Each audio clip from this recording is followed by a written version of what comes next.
Chris Paul gets in, another wide open three. Pierre Cardin. Defers to Booker for the long range. Phoenix.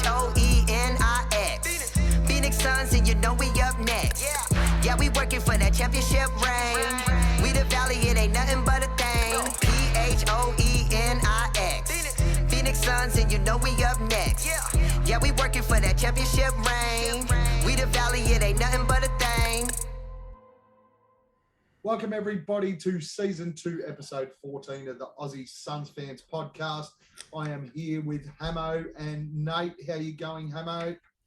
Going very well, Gav. How you doing, mate? Oh, beautiful, mate, beautiful. And Nate, how are you travelling along there? Fred Durst. I'm feeling a little bit different with the smooth face for the first time in 5 years. But Love it. And for those of you that don't know, I'm Gavin.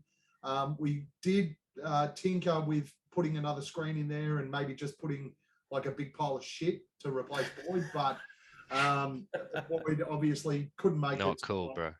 He's, Not cool. he's out somewhere else, probably watching the Celtics or some shit like that. Let's just go straight into the week wrap. Obviously, the 3 games this week. First game was a win against the Spurs, 121-107. Devin Booker had 48 points. The Business had 14 rebounds and Chris Paul 12 assists. Against Dallas, win 109-101. Book 28 points. Bridges 8 rebounds. CP3 11 assists. And against Indiana, 103-108 win. Bridges 23 points. The Business 13 rebounds and Chris Paul 16 assists. How did you see the week, Hamo? Man, it was a good week. It was a very good week. Obviously didn't get to see all the games, but the Indiana game I enjoyed. You know, it was a bad game in the end for Book, but yeah, overall 3 wins, can't argue. Boyd wouldn't argue, so I'm not going to. Nate, how did you see the week? right, the margins were a bit off what we thought, but it was 3 W's. We got a little bit of I think we're 5-0 run now. Yeah, I think we're 5 in a row. It might be more, but I did hear the commentators talking about needing the 48 points from Book in that game against the Spurs, which was a tad concerning, but the Spurs are the Spurs and they do what they do. The Dallas game, I think we're back to front. Like we thought we were going to have DA back and Kristaps out, and it went the other way. They had Kristaps back and DA was out. The chat we were talking during the game and watching Luka have his little bitch fit when things weren't going his way. And it's like, I'm back, sitting down. But the end of that game, that was exciting. Like watching, it was 4 minutes left. CP3 takes over. There's the dagger. There it is. That's ours. And the Pacers game, I didn't watch it because it was the same time as the Bullets game. And I was at a pub and the UFC was on and that wasn't on anyway, I was kind of doing updates and watching periodically. And every time I check in, we had one less player and we still weren't winning by much. So I'm like, shit. it was just one of those games. It was, wasn't it? Yeah. Yeah, and that was the whole thing. I mean, you mentioned most of the game we spoke about Book, maybe needing 50 just to get over the Spurs. It did look like that. I mean, at the end, we won by 14, but realistically, we only blew them out in the last sort of 3 minutes or so of the game. But Book was sensational in that game, as was Bismack. The Dallas game, it was funny. I was listening to the Solar Panel today, their last episode, and I think it was, who's the guy that's on there with Dave? Rona. He sort of said, well, I didn't feel like Rona, whatever. Yeah. I didn't ever feel like the Suns were going to Bad name either way. And I was sort of the same. I got to the 5-minute mark and I went, well, we're just going to run away with this now, which is exactly what we did. Again, Chris Paul, Devin Booker took over. Bridges was sensational and we just got away from him. And the Indiana game was just one of those net games, really.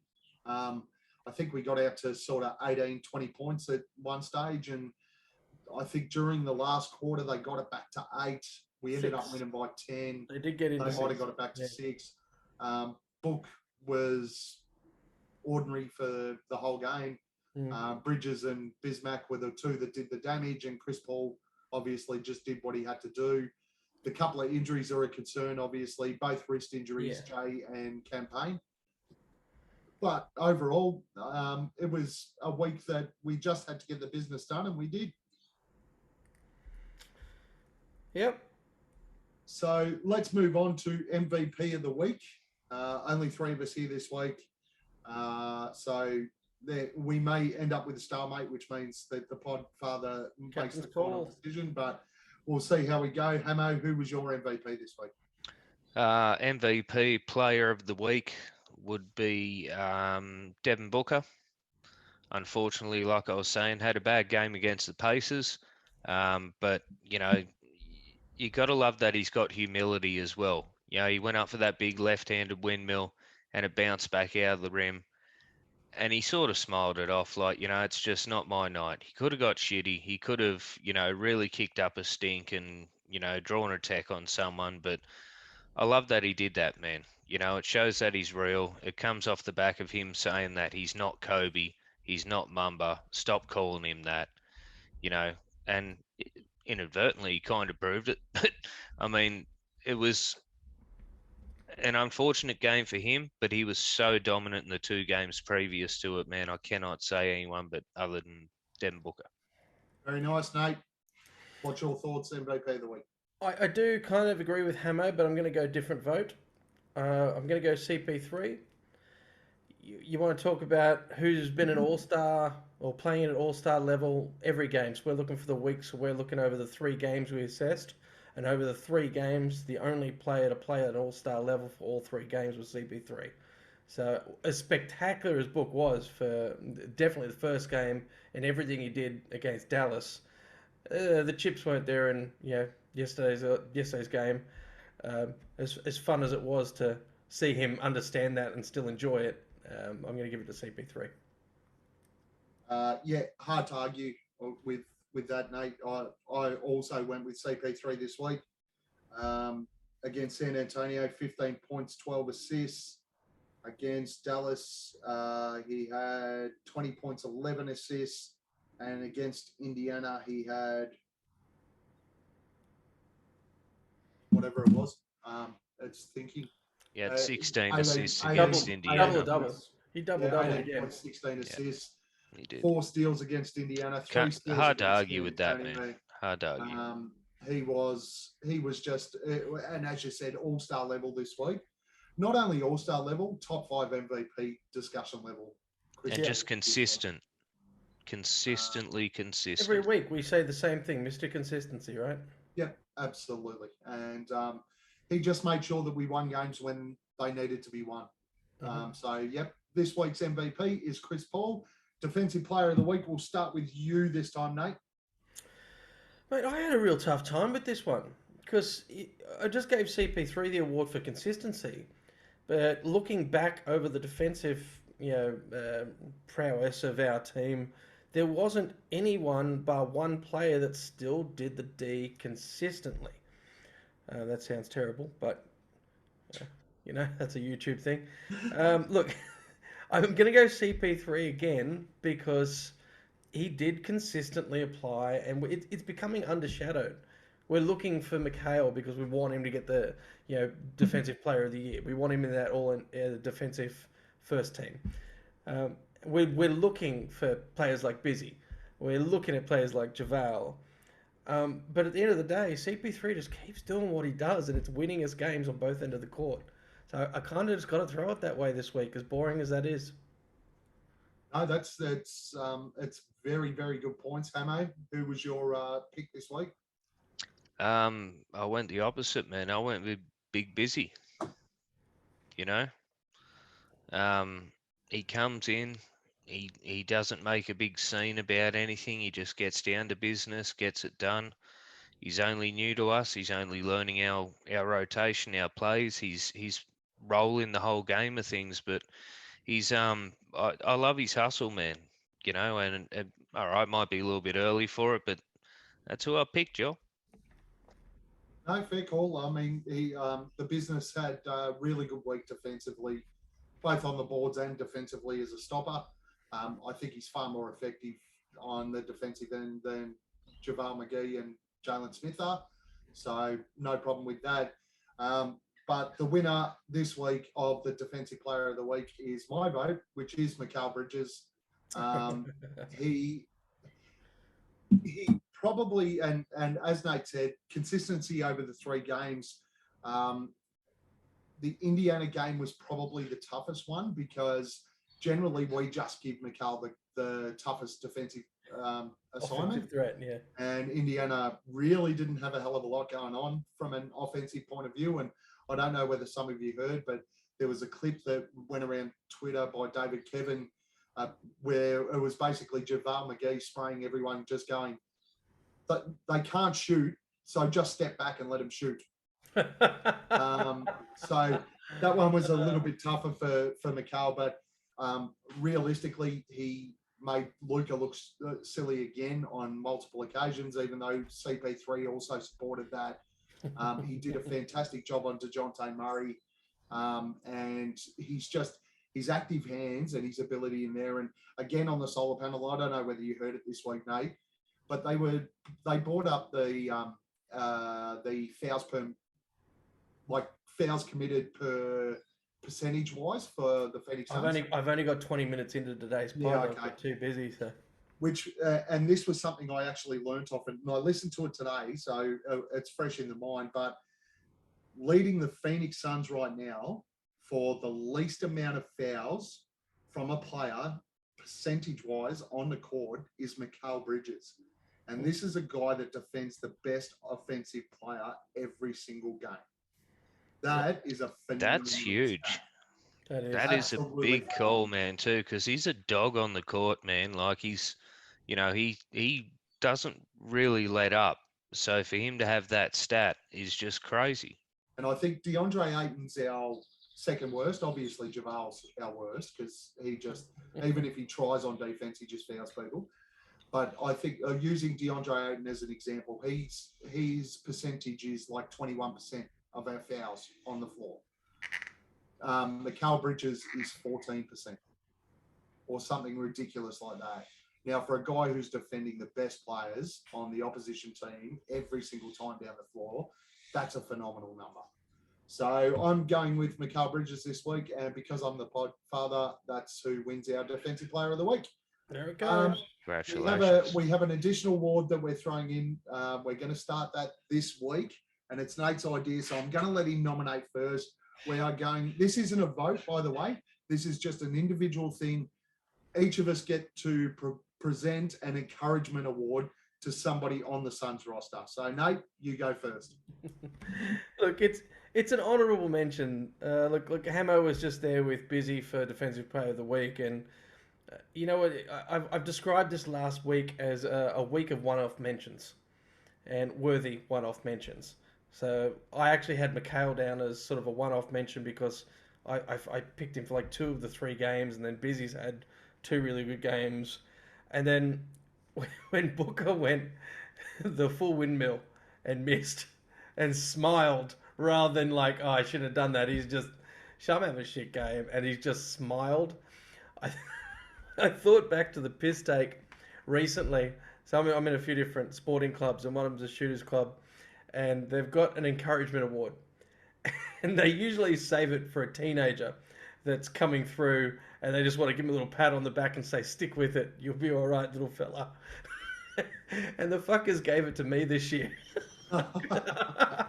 So when we had our awards night back in December, I'd had a bad run with some purchases and repairs, and they're like, stay with it, little fella. And they presented me this in front of the club, and I thought, oh, that's fun. That's fun. So we could probably, and when I saw Booker's face after that failed windmill, it reminded me of that receiving that award, the encouragement award. So I thought it might be fun when we have like a moment like Books, or a moment like the Raptor thing, or someone like Busy has just 1 really good game or 2 really good games but doesn't get an award. We slap a little bit of encouragement on there. So my encouragement this week is it's going for Booker. I know it's going for Booker just on the way he handled that windmill, went into it and out of it with a smile on his face. I just thought that was great. I like it. That's a great nomination. Hamo, you got one? Oh, I'm going to have to back him up, man. You can't argue with that. You know, that was just awesome. He was having a shocker, and he knew he was having a shocker. You know, and that's not that we claim Booker to be Aussie at all, but that's kind of Aussie mentality, isn't it? And that's what we love. You trying, it ain't bloody working. Have a laugh about it. So you're going to give Devin Booker a keep it up, young fella. Yes, sir. I'm going to give mine to JaVale McGee.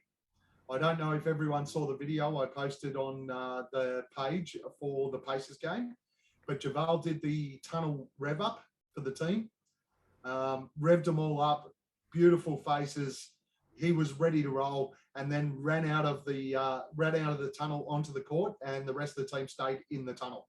And JaVale ran out on the court, stripped off, stood on the court, and nobody was there. So he bolted all the way back to the tunnel and then high-fived everyone as they came out. Well done, JaVale. Keep it up, young fella. That's awesome. Keep it up, young fella. Mate, well done for finding that footage. I did not see that. I haven't checked the page today. I have to check it out, eh? Wow, that is, and that's the perfect reason for having this award, right? So these Shackton are full moments where we can put a different spin on it. It'd have to be JaVale, wouldn't it? Anyone who's watching that hasn't had the chance to check the page out and scroll back, go and watch it. It's hilarious. And the funniest thing is the angle that they're showing. It's Chris Paul and Devin Booker behind him, just pissing themselves laughing, knowing what's coming up, and JaVale just doing the bolt out onto the floor. So if you get the chance to check it out, check it out. It's hilarious. That's gold, Gav. Good find. That would have been because it was his birthday. It might have been. Oh no, his birthday was the week before. Was it? Yeah, I think JaVale's been the king of the tunnel rev up. Right. So to be honest, I think they just added a little bit of fun to what they were doing against the Pacers, and just you can't do that in the road, and we just come off a 5-game road trip. Oh yeah. So first game back cool. at home, poor old JaVale's just run out onto the floor by himself. And Nice. like I said, Book and CP are funny to watch, but the additional funniest person to watch is Bismarck Biyombo after he runs out, because Busy's only new to the team. He actually stood in the tunnel watching as he ran out and watched everything he did while everyone else hit around the corner, and was jumping up and down with laughter. It was funny. It was really, really good. Welcome to Phoenix, brother. All right, so we'll move into the week ahead. 4 games on the menu before our next episode next week. Tuesday, 1 p.m. at home against Utah. Thursday, 2 p.m. at Utah. Saturday, 1 p.m. And are we in Minnesota for that game? I didn't. Yep. Minnesota at home. So Minnesota at home, and then the Spurs at home at 12 p.m. on Monday. How do you see the week unfolding there, Hamo? Oh, look, it's back-to-backs are always fun.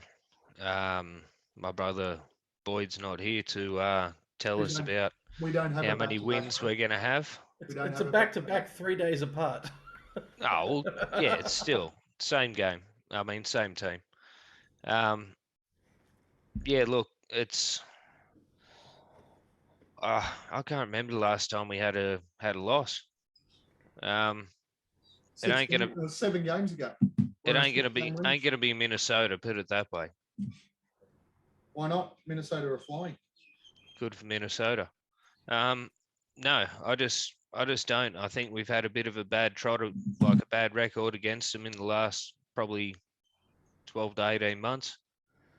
With the way that we're playing, I don't think that Book especially is going to let us come out and get, beaten down by what on paper really should be a lot better team than what it is, but it's not. But yeah, I reckon with the Jazz we're okay because isn't what's Mitchell out with? Concussion. He'll be back. He'll be back for the first game. Concussion. Oh yeah, no, I thought he did his gubbins or his heartledge or something like that. His interior gubbins. But yeah, no, we should be right. The what was the fourth one? I didn't have the Monday game. Was that Spurs again? Spurs again. Oh, we'll smash them again. No worries. Very good, Nate. So you're a 4 and zip there, Hammer? 3 definitely, 1 possible. So if Boyd were here, no one's getting off the fence. We got to jump one side of the fence. So you're on the fence for the T-Wolves game. No, I think one of the Utah games. Okay. All right. And normally we call it out. So which one?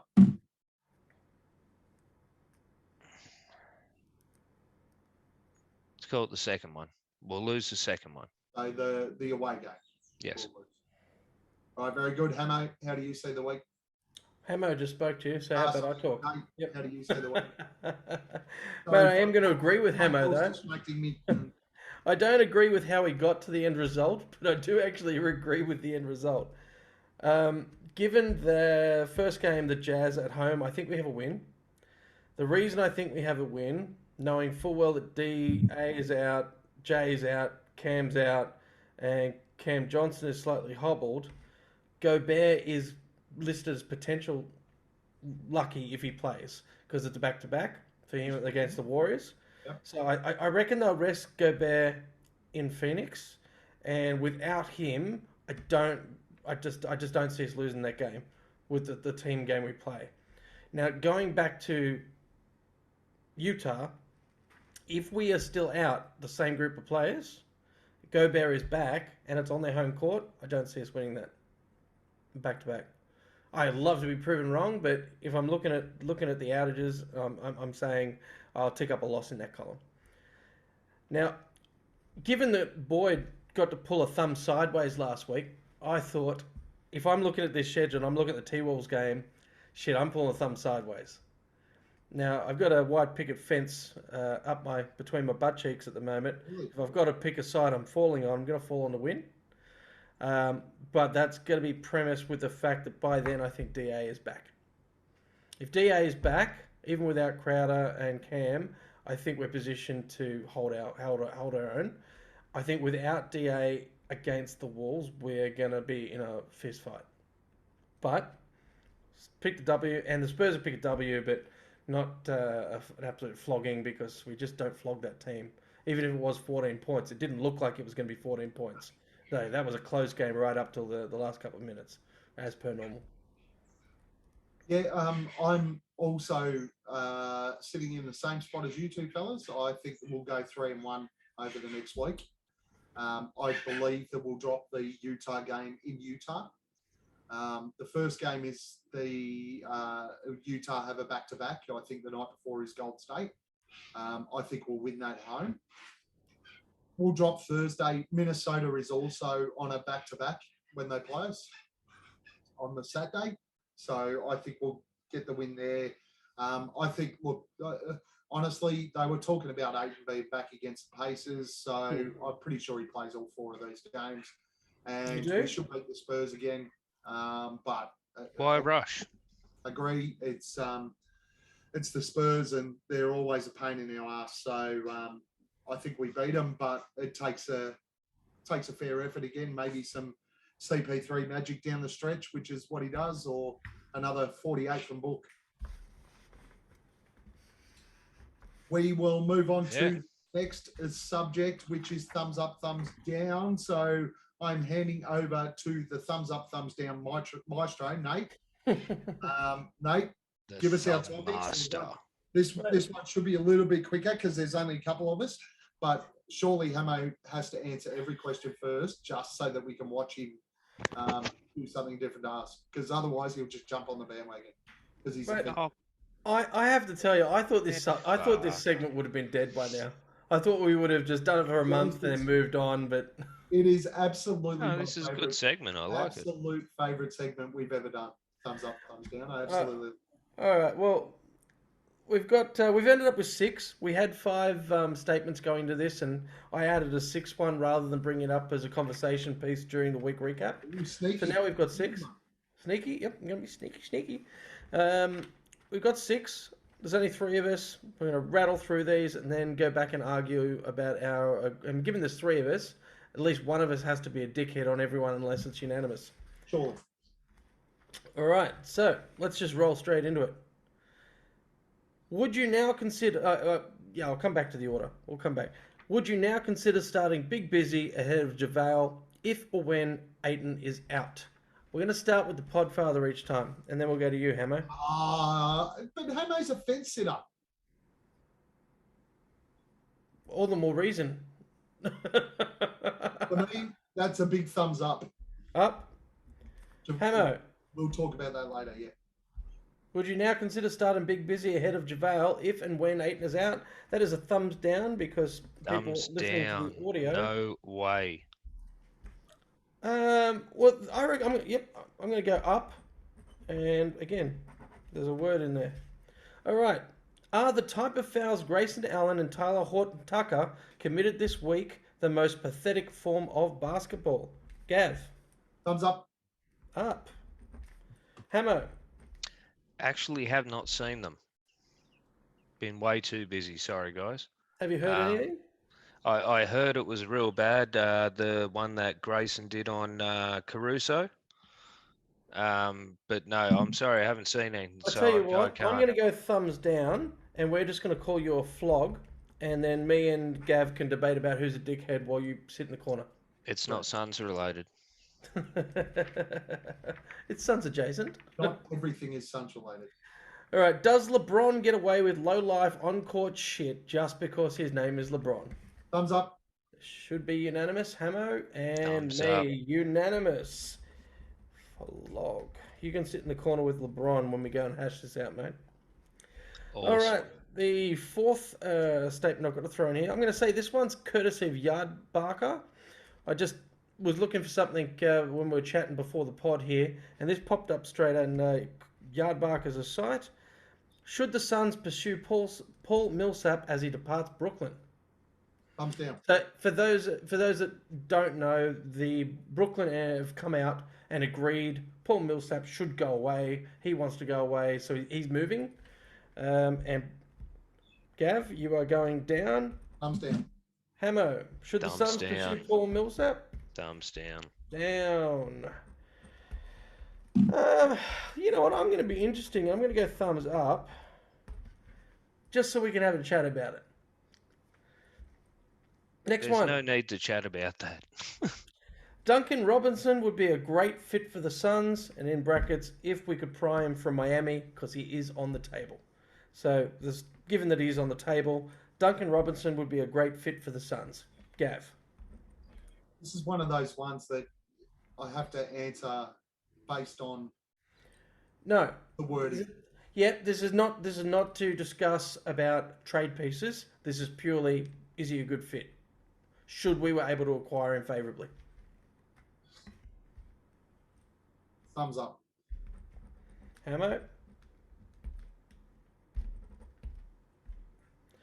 Dead air, mate. This is essentially radio. Remember- and remember, I failed the radio Depends. test. Depends Remember, we on. can talk about it. So it's either thumbs up or thumbs down, and then we talk. about No, thumbs down. it. Okay. Okay, I am going up. Great fit. And I threw this is the last one I threw in right at the last minute when we were doing You did forget one of mine though. Oh, you didn't email that to me, so. I did. I sent it to you earlier in the week. All right, you want to throw it in right now? You just jump in No, with you it, do go. yours, and I'll find it. Okay. The last one I kind of threw in there is we aren't actually clutch. We're just lazy for 3.5 quarters.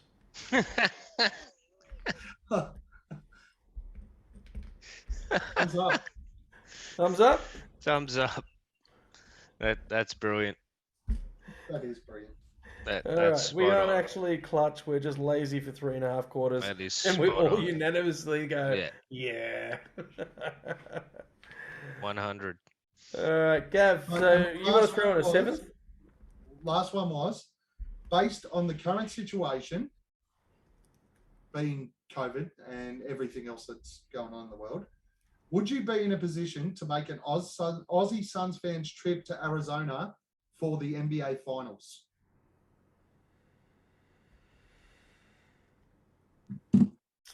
This year? Yes, this year. They happen in Thumbs down. June, right? Okay. June 2nd to June 19th. Yeah. No, I'm thumbs up. That actually down. works for me. And I am thumbs up. Gavo. All All the right. best to you, boys. Godspeed. Let's go. Suns final. Here comes the fun part. Here comes the bit. We've done the rapid fire. Now let's go the dickhead fire. Load them up, boys. Question 1. Would you now consider starting Big Busy ahead of JaVale if or when Aiton is out? Gav, you and me both went thumbs up. Hamo went, fuck no, thumbs You're down. away, Hamo. Explain yourself, sir. I don't think he's up to that spec. Let JaVale get out there, do his thing, run some minutes, and when he starts to get small foul trouble, like he will, bring Big Busy in then. Or run a Twin Towers scenario. You know, Ooh. put one of them at the power forward. Twin Towers with a 6'8" power forward. All right. Now, again, Probably politically incorrect, but that's what I call it. the good thing about thumbs up, thumbs down is there's nothing personal about it. Both of those ideas suck fucking ass. JaVale McGee is a backup center. That's all he is. It's the best he is. Even Jalen Smith outplayed him when Bismarck was not playing for us. Sorry, hang on. Did Sticks do something good, Gav? Once. He He can't get on did the something He good? can't get on the fucking floor now because Bismack's better than him. We've finished games now with Bismack Biombo. Why? 2 games. Because he's the number one option when the options are JaVale McGee and Bismack Biombo. He is a more trustworthy starter. He's a more trustworthy player on the floor. JaVale, I love his energy. He is magnificent. Do not get me wrong. I'm not slamming JaVale McGee here, but he is a backup center who goes fucking nuts for 3 or 4 minutes and then, or 5 minutes. Then you put your center back on because he's already got 4 fouls. Busy has proven that he is starter capable. Now, again, the question was when DA is out. Because when DeAndre Ayton is out, I would still have JaVale McGee as the first backup. So you're not even going to consider Sticks in this No, scenario? Sticks is getting traded. He's finished and he won't be back. Finished. Sticks is... He won't be back because he'll be bloody... He's not going to be back because we're not going to be able to pay him. We have to trade him. And we're going to struggle to trade him because the contract that we're going to send doesn't hold any value. He is going to be a piece outside of Dario Saric, and that is all he will be. And I think he can go on and play some pretty solid backup minutes somewhere in the NBA, but it will not be in Phoenix. I don't reckon it's going to be for more than $4.5 million either. Yeah. That's my controversial throw in there. Busy's already gone past him, and he's proven that this week. He's proven that since in the games that DeAndre... Isn't he like a 13-year veteran, though? Or 10-year veteran or something? And what's that got to do with him coming in and dominating? No, I just mean comparing him to Sticks. Yeah, but that's fine. But the problem we've got with Sticks is if there is sides with backup big issues, and this is what you missed last week that went straight over your head. If there's a side with backup big issues that want to offer this guy more than $4.6 million, we can't match it, and he's going to walk. Yeah, I get that. Yeah, I get that, but still. So, but right now, Sticks is not in front of Bismack. He's not in front of JaVale, and he is definitely not in front of DeAndre Ayton. And they tried to play him at the 4. Definitely not in front of DA. They tried to play him at the 4, and he was like a deer on the highway, running around cars. It didn't work.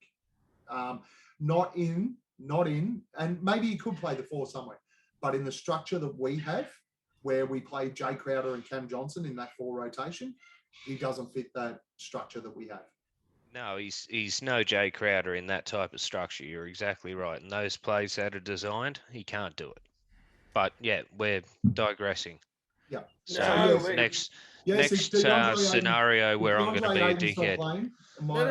If DeAndre Ayton's not playing, yes, Bismack should be in front of JaVale. If DeAndre Ayton is playing, then JaVale should be the number 1 backup, and Bismack should slot in at number 3. Thank you for your opinions. I would now like to firmly call Hamo a fucking dickhead. and back it up with some evidence, which usually you don't need. I'm pretty sure you don't need evidence, man. I'm fairly sure. Mate, you I literally get called that, and I'm just like, said, fair call, and just walk away. Like, it's you about just right. said to us, Jalen Smith, shouldn't we invest in him? Let's have him better for us than Bismarck Biombo because he's a 13-year vet. We have a win now window. This is our best opportunity to bring home a chip, a ring, everything. The whole. Oh, no, friggin' sorry. works. I wasn't saying invest in him now. I'm just saying we're comparing him, like, in terms of, like, Yeah. how good they're playing right I now. don't give a shit. He's not going ahead of Biombo. He's not Yeah, but getting no, in. but what he's doing is saying that my opinion before was based on Biombo versus Jalen, and because Biombo's been there for 13 years, yes, he should be having that output. Where Jalen's a little bit further behind and needs to develop. Is that correct? Correct. Exactly right. Yeah. So But give it's Jalen a little irrelevant bit of because time. he's He might getting be traded. better than That's the Biombo. point. Jalen, Irrelevant. right now, He's getting right traded. now, which is your point, Nate. Right now, forget the investment time because we don't have that time. Right Fuck now, it we've off. got to win the chip. Fuck it off. And I'm with you on that. Right. I went thumbs up also, kind of agreeing with Gav, but I took the approach you do Javal the courtesy and you speak to him and you get his buy-in, because I think his buy-in would be the same as our opinion. You're used to coming off the bench. You are used to the minutes rotation coming off the bench, and you're used to the matchups in the rotations as you come off the bench. And that is where It you makes are most more efficient. sense. It makes more sense for him to keep the consistency, which is why we keep, or I at least keep voting CP3 in for everything every week. Yeah. So that's why I went thumbs up. Yep. All right, let's move on. However, sorry, not to put two a finger in opinions in your one episode. Shit. not to put a finger in your pie, so to speak. However, you talk about CP3 being Mr. Consistent, you keep bringing him up, but you're the first one to talk about voter fatigue, man. The what? Voter fatigue when it comes to voting for the same people in for MVP and all that kind of stuff. Well, we are a podcast and we're trying to keep things freaking interesting. You know? By doing the same vote. Yeah. Well, I'm still an honest if the motherfucker. person, No, but if the over and person's a over, you're winner- saying like consistency, this and that, you know, but you're talking about people getting voter fatigue for, you know, the MVP games, All-Star games, all that kind of jazz, you know what I mean? You know what? Keep- I see your point. I won't keep calling you a flog, a dickhead. What are the other things I say every week, Gav, about Muppet. Hamo? You want me to back pain off in those? the Is what you're arse, saying? Gotcha. No soft, he's needy. problem. Your Shit, wife's calling out in the background now, Shit isn't like she? that. and still a magnificent hugger. All right. Even with three of us, we're dragging on here. We're only up to the first one. This is good. Are the type of fouls Grayson Allen and Tyler Horton Tucker committed this week the most pathetic form of basketball? Now, I have to start by saying this is the part where Hamo's a flog and he goes sits in the corner with LeBron. And Gav, you went thumbs up, I went thumbs down. Yep. Let's hash this out. And for everyone not watching the video, Hamo's just left. Gav, why do you thumbs up? This is the most pathetic form of basketball. So I have a strong opinion, and you play basketball as well, Nate. Yep. I do as well. Anybody who's left their feet, any foul that is an intentional foul, a foul that is intentionally there to make contact with somebody who has left their feet is just the most pathetic, whether that be tunneling, grabbing an arm, whatever the case may be. It is the most pathetic excuse for a foul in basketball. It is dangerous. It has the potential to cause long-term injury, which Grayson Allen's did. Taylor Horton Tucker is probably a little bit lucky, and the reason I won't go as hard on him is because of the next question. But the foul that Grayson Allen committed, and the Bucks came out and went, Grayson Allen, he didn't really mean it. We support him. Fuck off, Milwaukee. You're a fucking disgrace. That foul, he absolutely went ball first, and when he couldn't get it, he grabbed that bloke's arm and fucking dropped him. This is where I disagree with you. I think he's a little bulldog, and no different. No, you want to talk about our little bulldog? The first part he went for the ball, then he was in a full body rotation where his right arm came back and could all right. actually make another It's all play right, at mate. the I'll ball, tell him later. So and he did. My opinion was he tried to double swat because his body was in a full rotation. Now, it is super unfortunate the way... Yeah, How many times did you watch the video?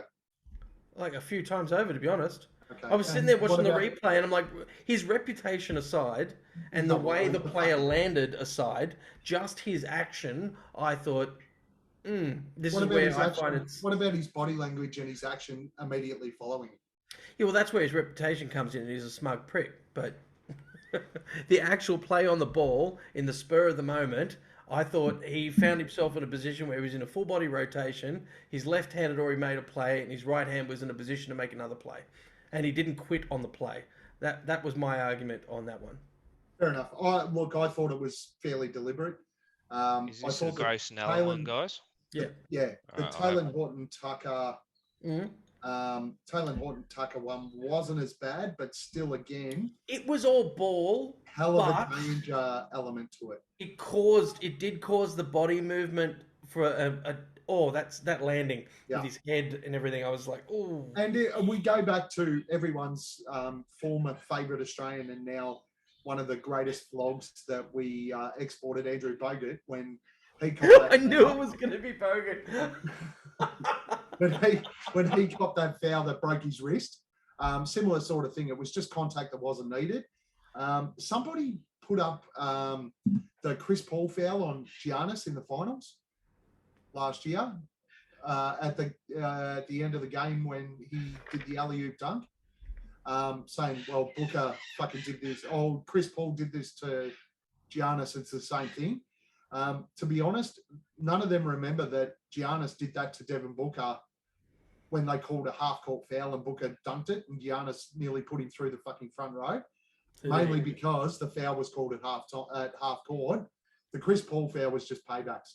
So it was, to me, that was a little bit fair enough, but both were shit acts. But yeah, that Grayson Allen thing, fuck, that's the worst. Anyone who's in the air, it's just the worst thing for me.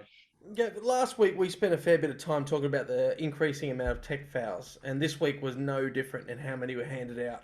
They were, yeah, there was a couple of solid ones that probably backed up your arguments from last week, though. Yeah, but I mean, just no. You can wait your fucking turn, Hammer. You're in the corner.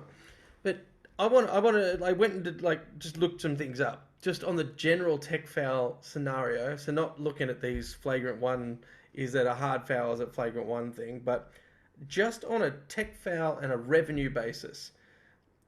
Do you not think the referees at the moment are the police, literally the police of the league? They're out there revenue raising for the NBA. If you look at what a tech foul costs, a standard tech is $2 to $3 grand every player. Depending on what they add to the foul, Up to like Hey, 5K, yeah. hey? No, I went and looked at the list of all the fines given out just this year, 2022. Yeah. And all the tech fouls between $2 and $3 grand. KD got a $15,000 tech foul for inappropriate language. Kyrie got a $25K fine for inappropriate language following a tech foul. And the cap on tech fouls is $50,000. So depending what they do Jesus. after a tech foul is called, they can get anywhere up to 50 grand. And then I think if they're suspended, it works out plus whatever their salary's worth for that game as well, which goes into like the hundreds of thousands of dollars. It's ridiculous. And So, but that all goes back to the NBA. So No wonder, every Rob time we're Ross sitting broke. here talking about it, and I'm not talking about we were discussing dangerous flagrants. Yeah. But if you look at just the technical fouls, which is what we talked last week, the NBA is getting back a mozza. yeah. There's a bit It's of like they've got speed cameras, drink Not- driving tests, not drug including, tests, not in- MPCAs all around the court waiting to go. not including the salary cap taxes and fucking shit like that they charge everyone for. I was looking at all the fines, and Ben Simmons popped up every couple of weeks. $380,000, $380,000, Oh, Zach Simmons, my man. I'd still have Simmons in Phoenix. Ooh. I would then become a Charlotte Hornets fan. All right. We're going to give you the floor, Hammer, because you looked like you had something to add, and me and Gav have pretty much finished arguing. No, I just took the time while you guys were arguing, and I was sitting in the corner with LeBron, who now is telling me he's gonna no, fuck off. He's gonna tell me he's bringing We're his going to talk about him talents next. to he's bringing his talents to Phoenix. Um, but no, I just watched the two fouls you guys are talking about, man. I'm sorry, the THT one, the Horton Tucker one's way worse than the Grayson one, man. He just There's a reason for that, and that's that the was next question. WWE. No, there's a reason for it, and that I'll go into that in the next question. Floor is yours, sir. Well, it was a unanimous vote, so reeling straight in. Does LeBron get away with low-life on-court shit just because his name is LeBron? I'm It was spewing this unanimous one. thumbs up. So, Gav, I'm you want to spewing lead? This one was unanimous because I wanted to get into it further, but I'll get into it further anyway. You do The it. Taylor Horton Tucker one looks a hell of a lot worse because LeBron fucking shoves that bloke in air. Watch the video. LeBron shoves him in the chest Taylor Horton Tucker grabbing hold of him. And then whilst he is falling to the ground, shoves away and puts that guy through the fucking ground. And Taylor Horton Tucker was the one who cops it. Right. LeBron James gets away with that shit all the time. He did it to Bridges in the finals last year, in the first round of finals last year. He did it to Chris Paul in a rebound, which ended up fucking his shoulder. And they're friends. He does it to fucking everybody and gets away with it every single fucking time. Now, I know we're not debating this because we all think he's a piece of shit, but it really frustrates me now. I get it. LeBron's older. He's a little bit slower, but he pulls absolute fucking shit axe on the floor far too often and gets away with them. I have never liked LeBron as a player, as a human. I don't like the way he combines his outside life with his NBA life, and it just because I don't have the same kind of views on anything he says outside of basketball, but he combines the two, so I combine the two, and I'm going to stand in for Boyd right now, and I'm not going to say the word, and especially for our American listeners, but LeBron is a straight up four-letter C word. And if Gav were here, he wouldn't have waited this long into the pod to say it. No, Gav, Boyd, if Boyd was here, he wouldn't have waited that long. Am I? No, Boyd definitely would not have waited that long. Look, I'm very much of the same opinion as Nate. I've never really put that much faith in LeBron. I get ridiculed for it all the time. However, I did just rewatch the video, and you are obviously correct, Godfather, that he was involved in the shove, especially midair, probably at his highest. But no, I just don't like LeBron. Don't like when he walked off last season when he was being beaten and walked off to the locker room by himself, uninjured. No reason to walk off. When the Pistons did it, and my good friend Isaiah Thomas, when they did it, they were ridiculed so bad. You know what I mean? Like they just walked off and left Jordan that and there, and they're the bad boys, the biggest grim reapers in basketball. LeBron does it. It's like, oh, Bron's got the shits. No, he fixed that because he gave Devin Booker a singlet. Where's my singlet? So I can So burn it. look, overall, before we move on to the next one, I know you do watch the show, LeBron. You're a piece of fucking shit, and you are destroying any legacy that you might have by being a piece of shit and pushing people while they're in midair. Harden the fuck up, or when we come over there in June, Nate, me, and whoever else will fuck you up. I'm telling you. Mate, he is not going to make June. That team, I predicted at the start of the season. We've got to go through LA to get to Phoenix. We'll go through the Clippers. Don't worry. Mate, at the start of the season, I predicted that the Lakers would be in that playoff tournament for the 8th seed again. I don't think they're going to get through it this year. No, I really don't. Certainly not looking that way. And outside of that, the two sides that were basically the same as the Phoenix Suns in the East, New York and Atlanta, they're both in the same fucking boat outside the playoff position at the moment. Well, It's a Right, skunk next. banana boat. Moving right along. So this was a late pull courtesy of Yardbarker on the website on the internet. Should the Suns pursue Paul Millsap as he departs Brooklyn? Gav and Hammer, you both went down. I went up just so we could have a discussion about it. All right, Because so and the context we applied at the point was, regardless, not assuming it was a favourable trade, Yeah. not assuming it cost us anything. at the start of the season, when we were talking free agency, I actually and in one of our pods, I said that I wanted Phoenix to go after Paul Millsap as a backup center. This was it might have just been after we signed JaVale. It may have been pre-JaVale signing, but Pre-JaVale, I reckon. obviously whatever Jalen Smith's done since, and obviously well before Bismack Biyombo came on board. I think the position we're in right now with DA, JaVale, Bismack, and even at fourth string Jalen Smith, and reality is that any sort of piece will probably involve Saric and Smith.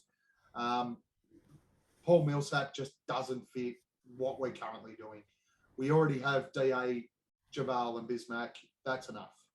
We don't need an extra center now. We need backup guards.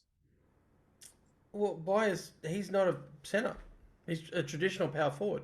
Power forward center, yeah. Forward / center. Yeah. Power forward. Our system, the way we operate power forwards in our system, does not operate with big slow guys who do fuck all else. Because we don't have a big slow guy who does fuck all else. Both of them are on the bench. Both of them are on the bench. Right. Yeah, so I kind of took the opinion that if it didn't cost us anything, call it buyout market, and the only thing we had to talk about was finding the roster spot, which, give James Jones his credit, if he moves 2 for 1 or more, we open up. I kind of looked at it like, what have we got to lose? From an MLE perspective, we can, and especially from if we move Saric position, it just means someone else who can play minutes, really. So I from that point of view, I tend to agree because it's a roster spot that Saric has taken up anyway. If he doesn't cost us anything and he doesn't produce anything, we're in the same position we're in right now. Yeah, that's right. True. That's kind of my argument. Anyway, that kind of leads nicely into the next little one here, which was Duncan Robinson would be a great fit for the Suns. Gav, you and me both actually agreed on this one. You Menard, but based purely on the wording, Duncan Robinson would be a great fit for the Suns. You agreed with the statement. Thumbs up. Yep. Hammer, would you like to defend your position? No, not Duncan Robinson. Yeah, he's a flog. Based on what? We don't need him. We don't need one him. of the nicer guys in the NBA. If you were to look at rookies or guys that just earned their How much arguments like did we get into last week about Klay Thompson being a nice guy or not a nice guy, or wanting This to isn't bloody? Klay Thompson. This is Duncan Robinson. Starkly different fucking individuals. Why don't we need him? No, but it's Why don't outside we- opinions. Yeah, that's fair enough. Why don't we need him, though? We don't. We're Okay, doing well fine. enough at the moment. We don't need any other piece right now. If we were 100% healthy, we don't need another piece. Shit. I completely. I'll go first. Or unless do you want to go first, Nate? No. You run in. I just disagree wholeheartedly. I'm disagree. waiting for James disagree Jones to make that move. Completely and utterly. What do we need? And the reason being is that Landry Shamet still gets a lot of minutes and has not performed on his contract. And Duncan Robinson is a massive upgrade to Landry Shamet where it stands right now. Multi-positional. Well, see, upgrade. all of my comments are based on visual. I don't do contracts. I don't do all that. That's where we're lacking, Boyd, and that's where you guys come into it. You know what I mean? Like, if he's a good money fit, then okay, you're talking about giving up Shamet. I've not even gone into contracts or money fits or anything like that.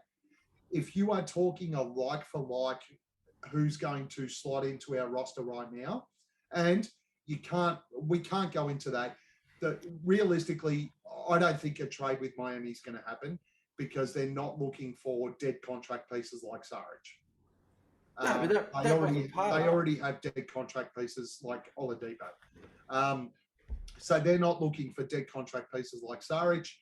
But if you look at just straight up, the spot-up shooter, solid defensively, does little bits and pieces. They have Duncan Robinson. We have Shaman.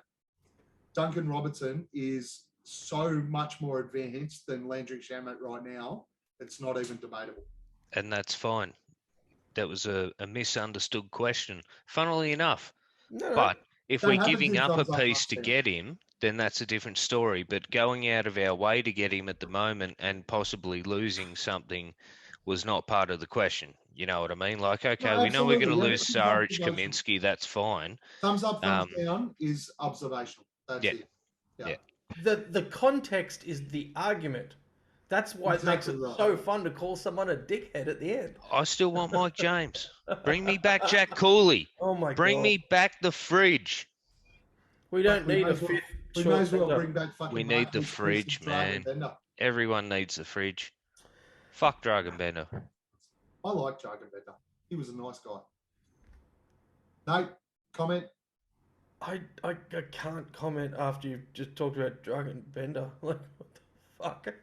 I'm going to move on, other than I actually really like the idea of Robinson on our team. Yes, so I do I. really do. As a spot-up shooter. I got a little bit of a hard on about it. Yeah. And I'll tell you what, he's a, end of the pod conversation, I know, but he would be another great fit behind Cam Johnson. oh, yep. All right. Well, you get your light work in there, Gav. Let's move on to the second last part, which was going to be our last one. We aren't actually clutch. We're just lazy for 3.5 quarters. Now, we've all gone up. We've all put thumbs up on that. So let's just have a discussion. Gav, I'm not gonna object to you, but I want to hear Hamo try to explain first before we've chatted. Yes, I like it. No, I don't want to give him any context or any reason to pick up what we think. I want Hamo, you explain why we are just lazy for 3.5 quarters and not actually clutch. Nail it, Hamo. This is a hatred with Hamo. Here it is. I was actually going to go somewhere totally else and say I was just being funny. Because clearly we're not lazy for 3.5 quarters. We still work, but we just don't take it seriously until that last, quarter and a half kind of thing. But yeah, I mean, like, I don't know. That Pacers game was funny, man. I'd had a couple of drinks. I'm sitting there and I'm like, that just happened? Like, Book just missed like 7 shots in a row and then a dunk. All right, cool. Now he's smiling. Well, that makes sense. But no, look, I don't know. I just found it funny. That was a piss poor backup, mate. We were looking for something special from you there, and you failed. You delivered us shit. Yeah, This white hurt. That was your chance. I wish Boyd was here right now because he would tear that apart. That was the moment for the Hamo goal. The once an episode Hamo goal. Nah, there's more. Told you, man. He had his Hamo moment off air. Yeah. He had it before we started recording. He was done for the night. He nailed it off air. He blew his load before he even got on the Speaking of which, I'm sweating. Come on. Go back to the corner and have a cigarette while the big boys finish the pod, mate. Honestly, I'm in the office. Honestly, I've got not much more than Hamo. I put thumbs up because that was fucking brilliant. A brilliant thumbs up, thumbs down. I thought it was hilarious. Thank you. Why? Because I'm sick of going through 3 quarters, sitting in the fucking chat, everyone going, what the hell are we doing? What is going on? Why are we? And then CP3 just going, you know what? The next 3.5 minutes, I'm just going to take the game away. And Gav, you just exactly went with CP3 I literally watched these guys, and all I can think is, and I said it at the start of the season, they believe it now. Yeah. They're not just winning and like, shit, we won a game. They believe it. They know how fucking good they are. And then they get to the end. even if we're down, if we're within 10 points with 7 minutes to go, I know we're winning. We are as good as we believe, and Yeah. everyone now believes it. Well, except the mainstream media. Well, hang on. There was a stat that came out the other day. I'm not too sure if it was shared on our page or I picked it up on just a website, but where something like was it 30-10 if we keep our opponents to under 110 points? Yeah, probably something like that. That's probably. But There's we're also another definition ridiculous. of what clutch is, and it's to do with within what is it, single digits with 5 minutes left on the clock. Is Yeah, classified but as a 5 clutch minutes mode. to two go. seasons ago, 5 going by minutes to go, those game within 5 definitions, points. no, but 2 seasons ago, going by those definitions, the most clutch player in the NBA was Jimmy Butler. Very He good probably, in the clutch. and he still could be if he's healthy enough to stay on Jimmy the court. Butler's very good in the clutch, but he's no Chris He Paul. couldn't clutch Dwayne Wade's girl. Oh no! There was one Instagram comment. You do so little research each week, and that's what I'm going to add one more comment, and then this is where you were leading at the end, which I dived into, which is CP3. If you watch CP3's face at the last, if you qualify clutch as 5 minutes, watch his face every time he scores or runs a play in the last 5 minutes. It's not a look. It's not a look. Yeah, but he gets that dog look, and then it's followed by the little chuckle. It's followed by the little. The nose up like this, just going. He knows. Hey. And that's why I reckon, that's why I go a thumbs up to them just being lazy for 3.5 quarters. Because I reckon they just want to get to the end and go, nah, fuckers. Yeah. But in saying that, They're just rolling the other CP3 thing up that- like, the oh, other the old thing man that will I'll take say care of it. Exactly. Chris Paul will play the entire game going, I am going to include everyone in the contest because the minutes I'm on the floor, I know I can take over and win it. But what I'll do is I'll try and involve everyone else. If we're winning by 15, 20, great, I'll just cruise.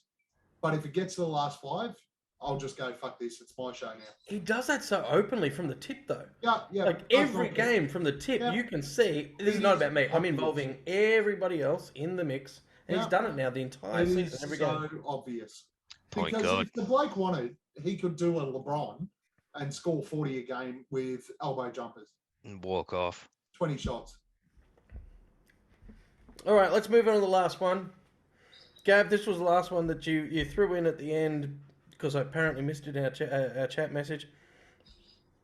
Suns' final trip in June. Who's up? Thumbs up, thumbs down. Pretty much, yeah.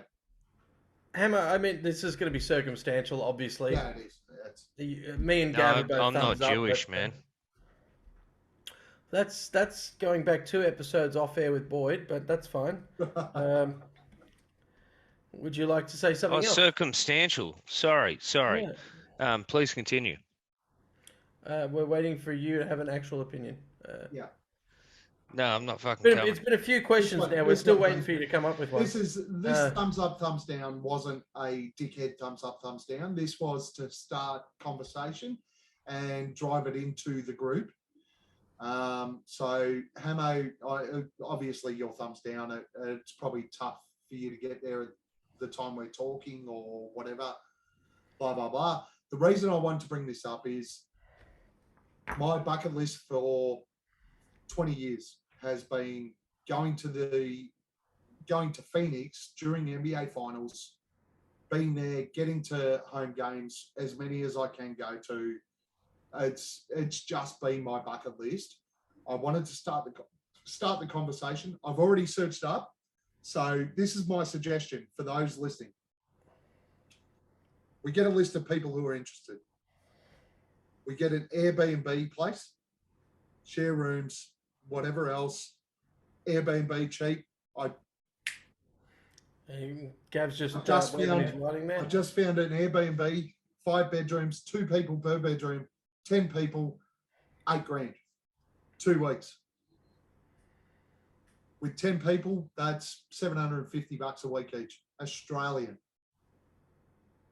The cost is going to be in the playoff tickets or the NBA finals tickets, if and when we make it. The flights, to be honest, I think Stafford mentioned it on the chat group this week. At the moment, they're just trying to get people to book flights. So the flights are pretty cheap. As far as I'm And concerned. trust, all international travel is not going to be booked months in advance. No, that's right. Like the way the world's going now is that international travel is going to be like domestic travel. You can book and go next week. Yep. So, as far as I'm concerned, this year is the perfect opportunity. If and when the Suns make the NBA Finals, I'm in. I am 100% in. Get an Airbnb. The party in an Airbnb will be fucking epic. The party at the pubs in Phoenix for away games will be epic. The party at the fucking stadium will be epic for those games. They will be level 4 parties at the Airbnb, level 5 parties at the pubs, level 3 maybe at the fucking in the courtyard at the front of talk. It's not talking. It's footprint. Maybe level 2, level 3 at the stadium, so we can at least watch the entire game. But hey, Marley's is only 2 blocks from the courtyard at the front of the stadium. And I'm pretty sure Marley's would be like level 5 parties. But yeah, but you just got to get in there at 10 in the morning and save your seat. What I want to see in our chat groups, on our page, who's keen? Nate, I'm asking you straight up right now. Yes. I am going to go. Are you coming? Mate, if I just need a little bit of notice, because like I told you, I have to get to Toronto before August. Okay, so personal I'm telling you right friendships now, the NBA commitments. Finals are June 2nd to June 19th. So when I said to you, like you said June, that's why we said before June. Perfect. I would use that as my. That's my date. Phoenix Suns are in the NBA Finals. I am booking a flight and going. I'm in. I've double vaxxed, boosted, and pretty sure I've already had it. So I'm not sure I can get any more, immunization to this thing. 6 months you can't get it again, but reality is that even coming back into Australia now, you quarantine at home, you do tests before you fly back, blah, blah, blah, all that shit. Even if you test positive, the Australian government's changing the rules to like 6 days. Mate, look at my face. For those that are like listening and not watching, I had to shave today for the first time in 5 years, like proper shave, because I was getting fit tested for my mask so I can work in hospitals, because you can't have a mask and have it fit to your face. So I now actually have a certificate that says I wear this mask, I can't project or receive particles if I wear this type of mask. And the company's bought me 70 pairs of this mask. So I'll just put a day aside, and that's what I go to America with if I have to. Like I'll Perfect. go away and come back. The answer for Nate is yes, definitely there. I am a definite yes. I've already spoken to the wife. I am there. That is my bucket list. It is everything on it. 2 weeks, I'm there. No, Hamo, you can't. It's unfortunate. Maybe. And if Boyd were here, we've already asked Boyd. He's got too many kids. Yeah, I've got too many kids too, but I don't care. I'm going. You don't keep making more though. That's true. Oh, poor Boyd. So that question was basically to discuss our levels of partying, which is level 4s in the Airbnb, 5s in the pubs, 2 and 3s in the stadium. And just to clarify, 5 is a max? 5's max, yeah. Okay. You can't party harder than 5, let's be honest. No. Well, maybe we could. Who knows? But yeah, just to start the discussion, see whether people are actually interested. As I said, I know Stafford posted in the chat group this week that he's already booked tickets to fly over. Just in case. One of the guys in the chat, he's already booked flights. Just in case. Okay. Yep. And he said, I asked him the question, he said he's keen to jump in with whatever we do accommodation-wise to save money, but he'll go a little bit earlier than what we will, because honestly, I'd only fly over for the final. So I'd fly over June 1st and come back June 20th. Yeah, so I'm thinking I'd fly to Toronto, do like a week in Toronto for my commitments there, and then just head straight to Phoenix and then come home with you guys. Yep. Gotta love commitments. Oh, it's not all happy as though it's Yeah, we're sad for you, Homo, but What I will do is buy you a singlet while I'm over there. Bing Tang. You Oh, just tell country. me, you tell me Yes. what singlet you want and what you want from the Phoenix Sun shop, and we'll load up. Nah, man, I just want a live stream chat, just like a that'll- FaceTime, That will certainly happen. just a FaceTime while you're It there, man. depends. Just It depends on whether it's appropriate at the time. oh yeah, You of course. know, if there's At one of the games, I mean. if there's level 4 partying happening, maybe not. Well, I'll be taking my Mac, and if we're all staying in an Airbnb, there's going to be a very drunken Airbnb Full- episode of this shit Full live stream on the Mac. Full live streams all night. All I, right, let's I hope move you on. guys have a great time. Multi-time. Let's crack on. Only 3 of us, so Multi. let's just let's nominate Boyd's League as. Mate, I want to vote to take a pass. Stop being a bitch. Mate, this You know has been what? just the That's not shittest half a bad run of idea. Multis. Like, we don't know who's playing when. Like, even the Pacers game was like, I don't even know who to bet on for rebounds. I don't know who's starting. I don't know who's playing. And we don't know if Gobert's playing. We don't know if half of our team is starting.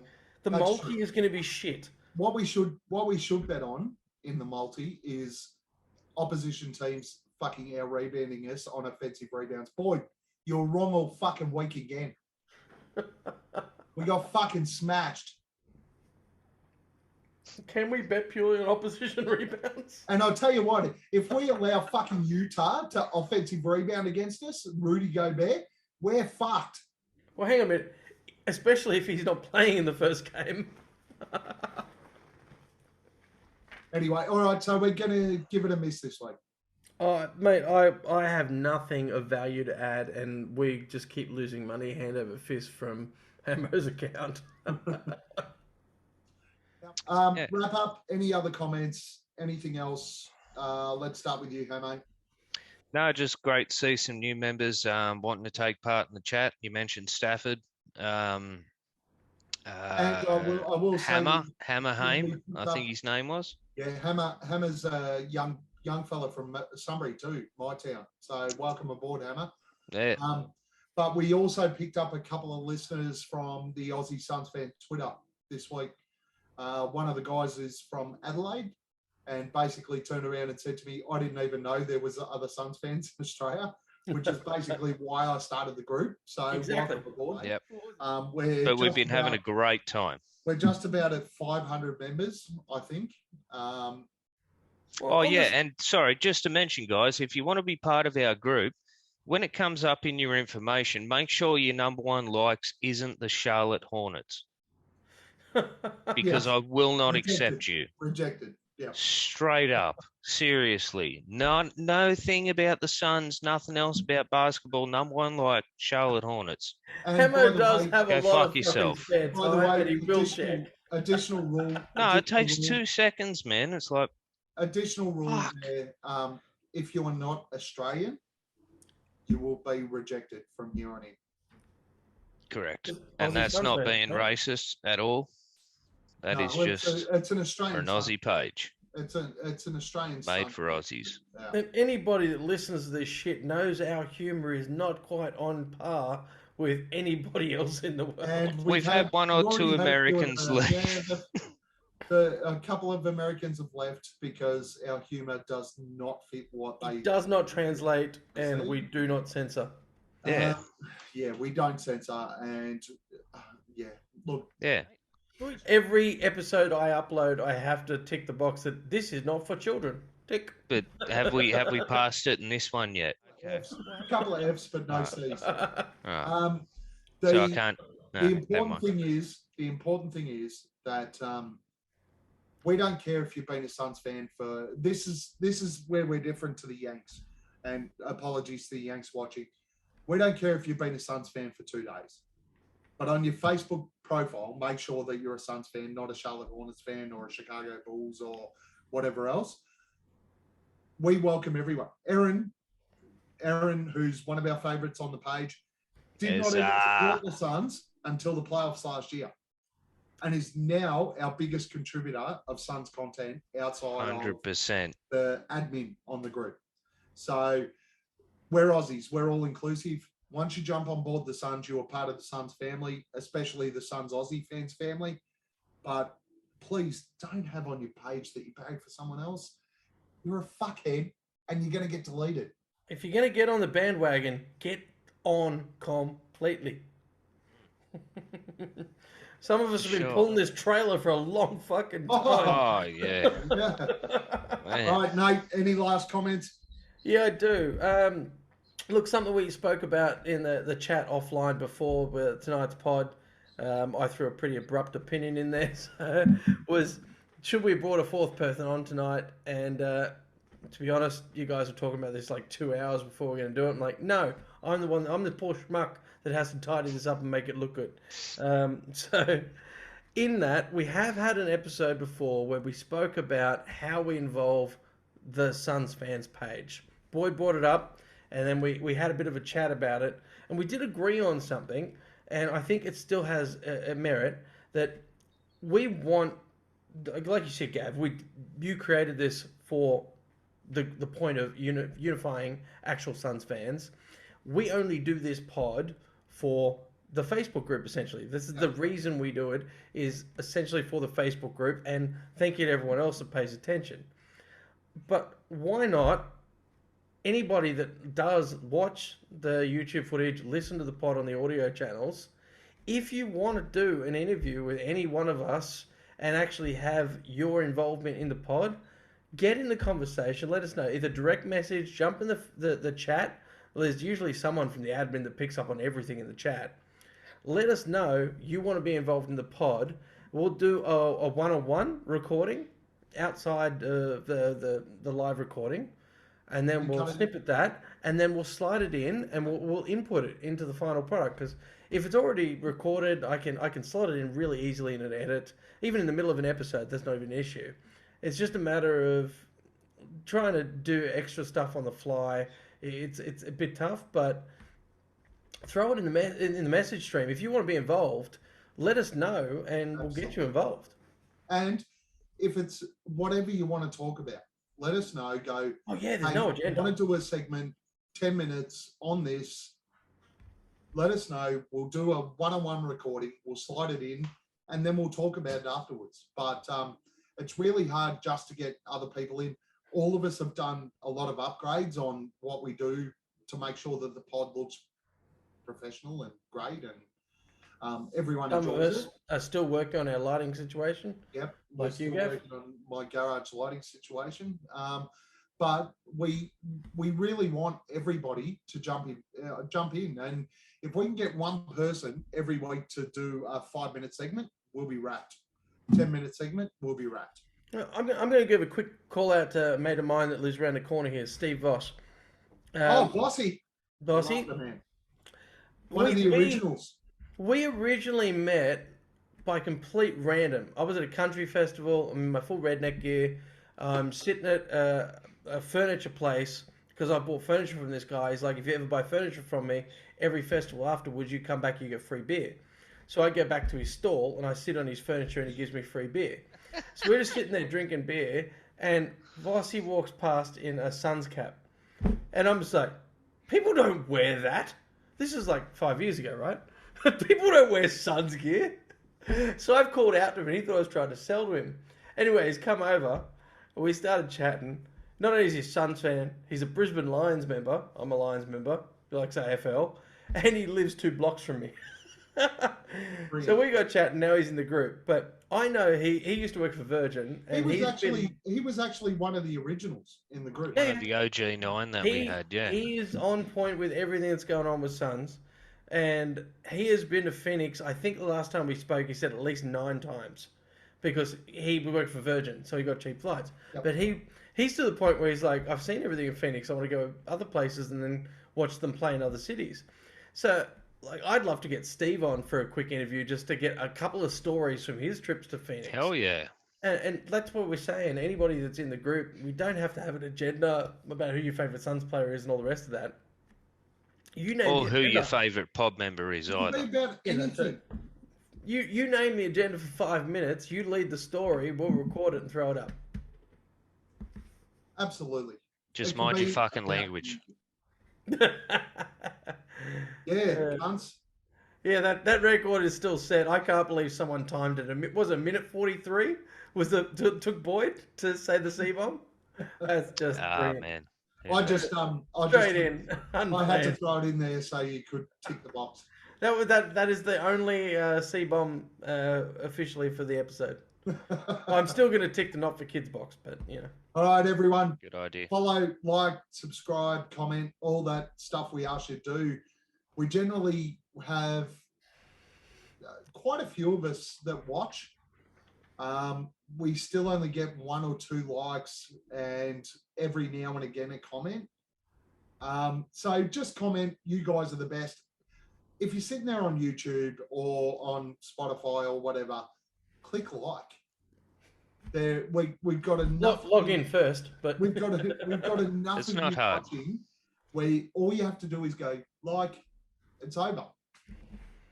It takes 4 seconds. The Please more likes, the more we can do, the more exciting stuff we can bring you. help us out because we're hot. We're Suns fans, and you We're all love hot? us. Well, I am. Yeah, I'm sweating under here, bro. This white hat's about to turn grey. Thank you, everyone, for joining us again. Had great fun again, Hamo. Great fun again, Nate.